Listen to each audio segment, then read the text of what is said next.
What happens when the central bank raises interest rates? And how does it affect the entire economy? For Alex, a small business owner who runs a bakery, this question is more than just theoretical. She's been noticing that it's getting more expensive to borrow money to expand her business, and she's wondering how this will impact her ability to grow and hire new employees. As she's navigating the changing landscape, she can't help but wonder, how do interest rates actually move the whole economy? Is it like a single lever that controls everything? Or is it more like a complex web of relationships? Let's follow Alex's story and find out. We'll explore how interest rates affect not just her bakery, but also the broader economy, from homebuyers to investors and everyone in between. And here's the surprising part. The impact of interest rates is felt far beyond just borrowing costs. It's a ripple effect that touches almost every aspect of the economy. By understanding how interest rates work, Alex and all of us can better navigate the economic landscape and make more informed decisions. Vocabulary: inflation, liquidity, stimulus, recession. So, Alex wants to expand their thriving coffee shop into a new location, but they need $200,000 to cover the costs of renting a new space, buying equipment, and hiring more staff. To get this money, Alex decides to borrow it from the bank, and this is where interest rates come into play. The interest rate is essentially the cost of borrowing money, like a fee for using someone else's cash. In Alex's case, if the interest rate is 6%, they'll have to pay back $212,000 over a year. That's the original $200,000 plus $12,000 in interest. But where do these interest rates come from? And how do they impact the economy as a whole? Think of it like a ripple effect on a pond. When a stone is thrown in, the ripples spread out and affect the entire surface. Similarly, when interest rates change, they can have a ripple effect on the entire economy, influencing everything from business expansion to consumer spending. And here's the part most people don't know. Interest rates are set by central banks, like the Federal Reserve in the US, which uses them as a tool to control inflation and stabilize the economy. So, when Alex borrows money, they're not just paying a fee to the bank, they're also being influenced by the broader economic conditions that the central bank is trying to manage. Let's dive deeper into how this works and explore the mechanisms that drive these interest rates. What happens when the central bank decides to change the interest rate? And how does this affect the entire economy? To understand this, imagine the central bank as a conductor in an orchestra, setting the rhythm for all the other players. In this case, the rhythm is the base interest rate, which is the rate at which banks and other financial institutions borrow money from the central bank. This base rate then influences all other interest rates in the economy, from the mortgage rate you pay on your home to the interest rate on your credit card. And here's the surprising part.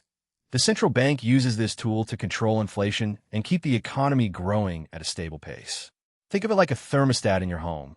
When the temperature gets too high, the thermostat kicks in to cool things down, and when it gets too low, it turns on the heat. Similarly, when the economy is growing too quickly and inflation starts to rise, the central bank can increase the interest rate to slow things down, and when the economy is slowing down, it can lower the interest rate to give it a boost.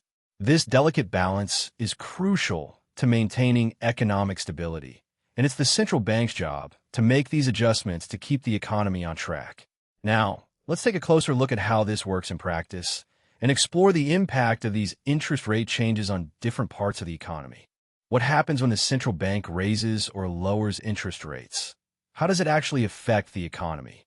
To understand this, imagine the economy as a network of canals, with money flowing through them like water. Just as the flow of water through canals can be controlled by opening or closing gates, the flow of money in the economy can be influenced by interest rates. When interest rates are high, it's like the gates are closed and the flow of money slows down.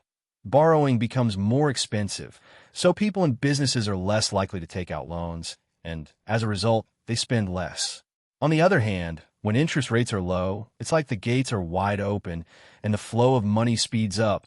Borrowing becomes cheaper, so people and businesses are more likely to take out loans, and they spend more. Let's consider Alex, who owns a small business. When interest rates are low, Alex can borrow money at a lower cost, which means she can invest in her business, hire more employees, and expand her operations. And here's the surprising part. This effect isn't limited to just Alex's business. It ripples out to the entire economy, as more people have money to spend, and more businesses have the opportunity to grow. As the flow of money changes, the economy responds, like a complex system adjusting to the new conditions. Now, let's see how this flow of money affects not just businesses, but also individuals and the economy as a whole.